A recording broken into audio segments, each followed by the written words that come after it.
اعوذ باللہ من الشیطان الرجیم بسم اللہ الرحمن الرحیم الحمد للہ الذی لا یبلغ مدحتہ القائلون والصلاة والسلام علی شرف الانبیاء والمرسلین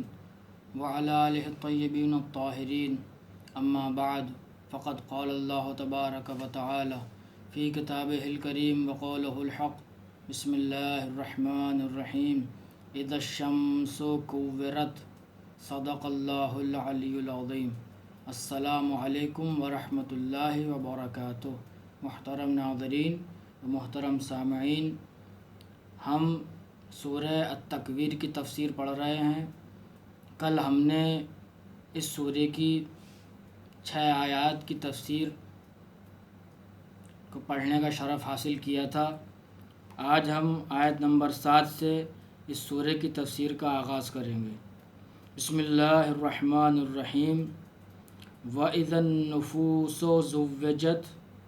وَإِذَا الْمَوْءُودَةُ سُئِلَتْ بِأَيِّ ذَنبٍ قُتِلَتْ وَإِذَا الصُّحُفُ نُشِرَتْ وَإِذَا السَّمَاءُ كُشِطَتْ وَإِذَا الْجَحِيمُ سُعِّرَتْ۔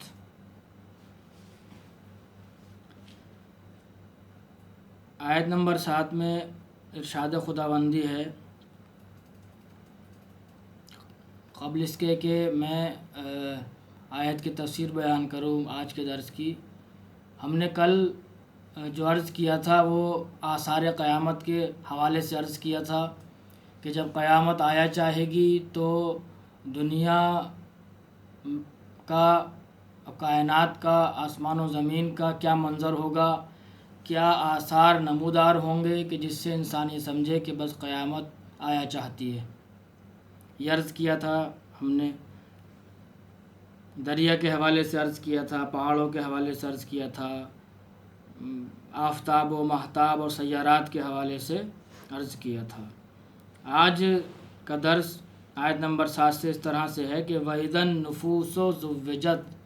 یہ جو آیت ہے یہ حساب و کتاب کے بعد کا مرحلہ ہے کہ جب حساب و کتاب ہو جائے گا تو نیک افراد جو ہیں وہ اب جنت کی طرف جائیں گے، ان کو جنت میں بھیجا جائے گا۔ جنت میں جانے کے بعد میں نے پہلے بھی عرض کیا تھا کہ اگر جو افراد جنت میں داخل ہو رہے ہیں ان کے ساتھ ان کے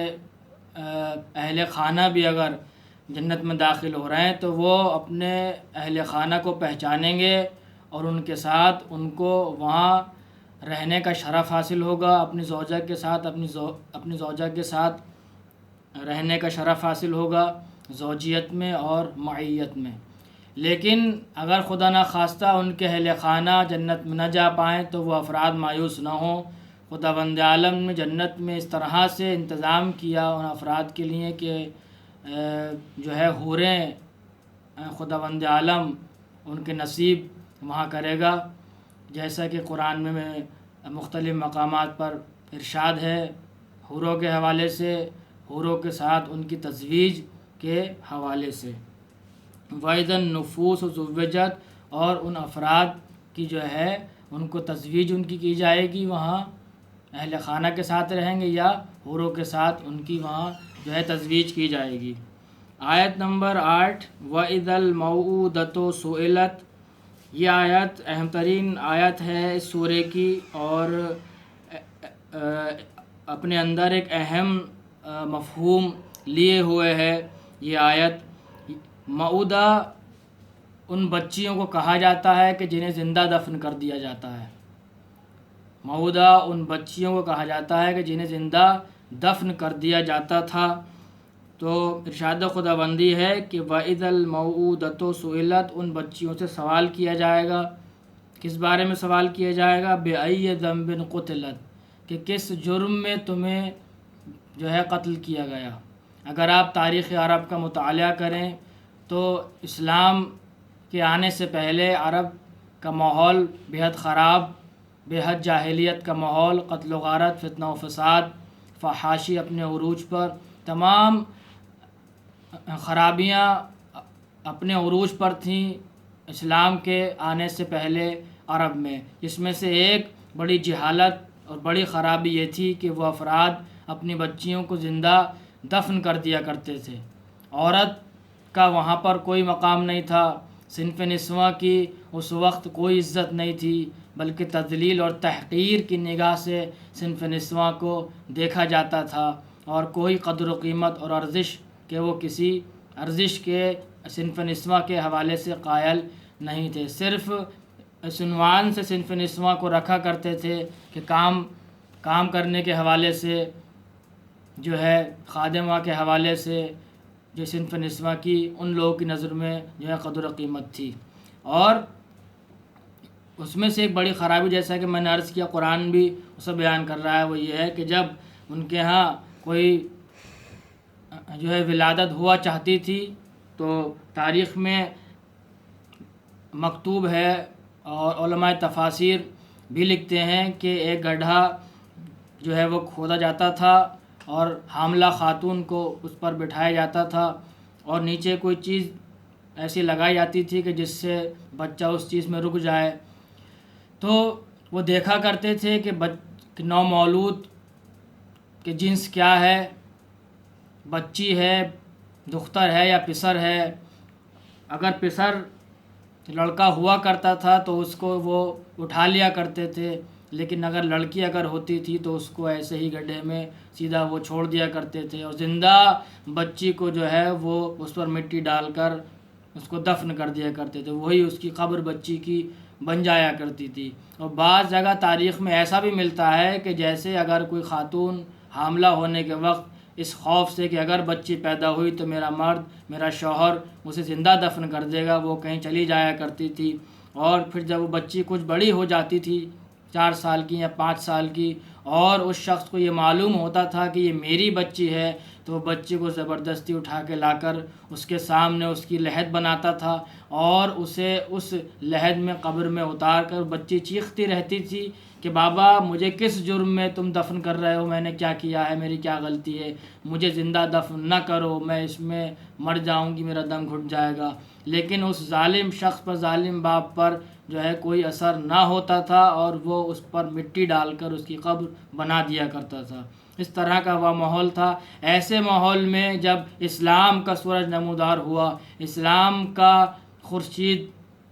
جو طلوع ہوا، تو اس نے تمام ان خرافات پر پابندی لگائی، اور تمام اس طرح کی خرافات کی مخالفت کی، اور صرف مخالفت نہیں کی، عملی طور پر اس مخالفت کو انجام دیا، صرف زبانی حد تک نہیں بلکہ عملی میدان میں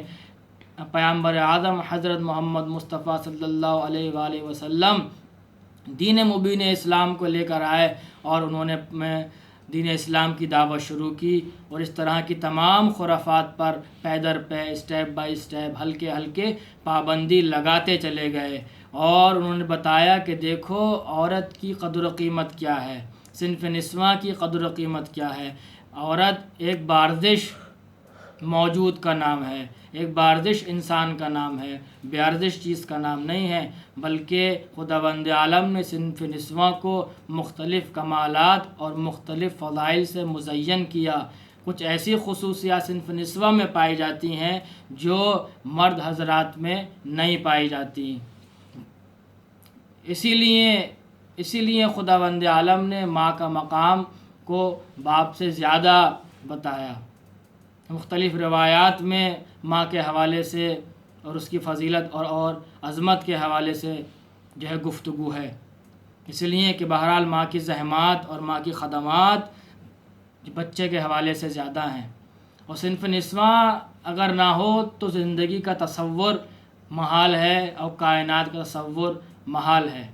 صنف نسواں ایک بہت اہم ضروری مخلوق خداوند عالم کی دنیا میں ہے کہ اللہ نے اسلام کے ذریعے صنف نسواں کی ارزش اور قیمت کو لوگوں کے سامنے اجاگر کیا، اور بتایا کہ باحیثیت اور بافضیلت اور باکرامت شخصیت کا نام جو ہے صنف نسواں ہے۔ لیکن سوال یہ ہو رہا ہے آیت میں کہ وَإِذَا الْمَوْءُودَةُ سُئِلَتْ، کہ جب سوال کیا جائے گا بچیوں سے کہ تمہیں کس جرم میں قتل کیا گیا۔ اب یہاں سوال یہ پیدا ہوتا ہے کہ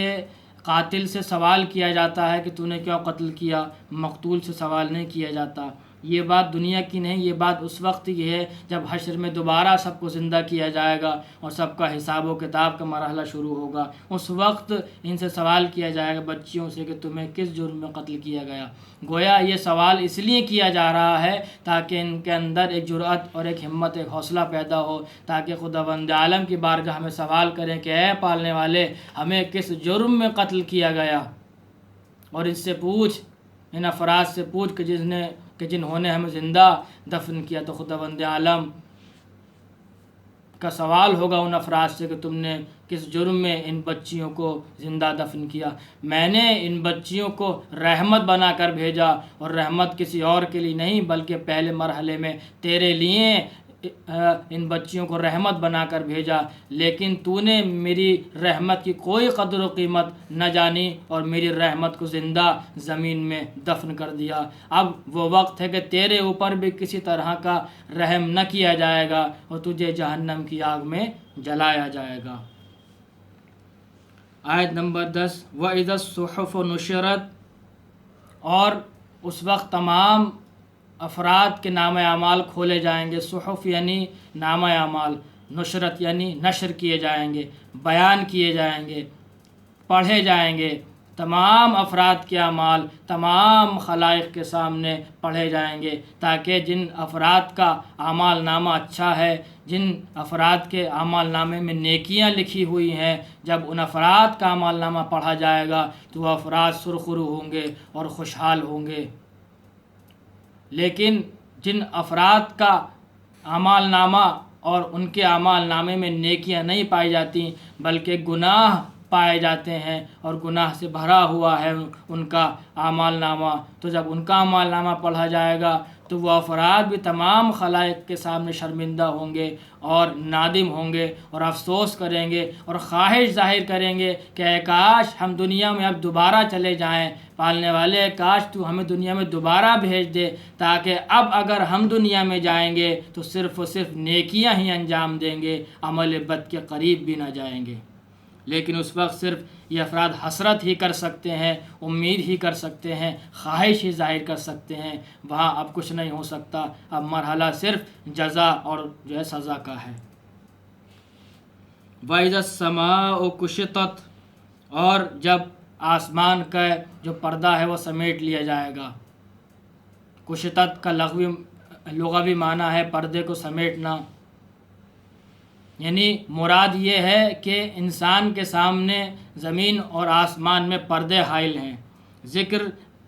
یہاں آیت میں آسمان ہے، لیکن دونوں ہی مراد ہیں، زمین و آسمان، یعنی تمام کائنات میں انسان کی آنکھوں کے سامنے پردے پڑے ہوئے ہیں، حائل موجود ہیں، کہ جن کی وجہ سے انسان ہر چیز کی حقیقت کو نہیں دیکھ پاتا، حقائق کو نہیں دیکھ پاتا۔ لیکن جب قیامت کا منظر ہوگا، جب آخرت کا منظر ہوگا اور حساب و کتاب کا مرحلہ ہوگا، اور جب یہ سارے مناظر سامنے آئیں گے تو تمام پردے انسان کی آنکھوں کے سامنے سے ہٹ جائیں گے اور حقائق انسان کے سامنے آ جائیں گے۔ یعنی حقائق کا مطلب یہ ہے کہ اب انسان جنت کا نظارہ اپنی آنکھوں سے کرے گا، جنت میں ابھی گیا نہیں ہے لیکن جنت کو دیکھے گا، جہنم سے ابھی دور ہے لیکن جہنم کو دیکھے گا۔ جن افراد کا اعمال نامہ نیک ہے، ان کے اعمال نامے میں نیکیاں موجود ہیں، وہ جنت کو دیکھ کر خوشحالی کا اظہار کریں گے۔ لیکن جن افراد کے اعمال نامے میں نیکیاں نہیں موجود، ان افراد کا اعمال نامہ گناہ سے بھرا ہوا ہے، وہ افراد جہنم کے شعلوں کو دیکھ کر خوف زدہ ہوں گے۔ اس لیے ارشاد ہو رہا ہے آیت نمبر 12 میں کہ وَإِذَا الْجَحِيمُ سُعِّرَتْ، جحیم یعنی جہنم، جہیم سے مراد یہ ہے کہ جو افراد اس میں جائیں گے وہ ہمیشہ اس میں رہیں گے اور راہ فرار ان کے لیے وہاں موجود نہیں ہے، ہمیشہ جہنم میں رہیں گے۔ وَإِذَا الْجَحِيمُ سُعِّرَتْ، جہنم پہلے سے ہی بھڑکا ہوا ہے، لیکن جب ان افراد کو جہنم میں داخل کیا جائے گا تو داخل کرنے سے پہلے جہنم کی آگ کو اور بھڑکایا جائے گا اور شعلہ ور کیا جائے گا۔ سعرت یعنی بھڑکایا جائے گا جہنم کی آگ کو، تاکہ وہ افراد جو دنیا میں حساب و کتاب سے بے خبر تھے، اللہ سے بے خبر تھے، قرآن سے بے خبر تھے، قرآن کی تعلیمات سے بے خبر تھے، خدا کے وجود سے بے خبر تھے، ان افراد کو اب عذاب کا مزہ ان کو جو ہے چکھایا جائے گا۔ قرآن میں مختلف مقامات پر موجود ہے کہ جب یہ افراد جہنم میں داخل ہو جائیں گے تو جہنم کی آگ اس قدر بھڑکی ہوئی ہوگی کہ ان کے بدن کی کھال کو جلا دے گی، لیکن خداوند عالم ان پر ایک نئی کھال چڑھائے گا۔ یعنی جب جب ان کے بدن کی کھال جہنم کی آگ سے جل کر اتر جائے گی، اس وقت اللہ دوبارہ ان کے اوپر ایک نئی کھال چڑھائے گا۔ اسی طرح سے ان کا عذاب جاری رہے گا، ان کے عذاب میں کسی بھی طرح کی تخفیف واقع نہیں ہوگی۔ آج ہمارا درس یہیں تک رہے گا، انشاءاللہ کل اس سے آگے بڑھے گا۔ پالنے والے تجھے واسطہ محمد وال محمد کا، تجھے واسطہ حضرت ابوالفضل عباس علیہ السلام کا، تجھے واسطہ جناب زینب سلام اللہ علیہ کا، تجھے واسطہ کربلا کے 72 شہداء کا، دنیا میں جہاں جہاں بھی شیعان حیدر کرار ہیں ان کی جان مال آبرو عزت کی حفاظت فرما، اور ہمارے زمانے کے امام کے ظہور میں تعجیل فرما۔ وآخر دعوانا ان الحمد للہ رب العالمین۔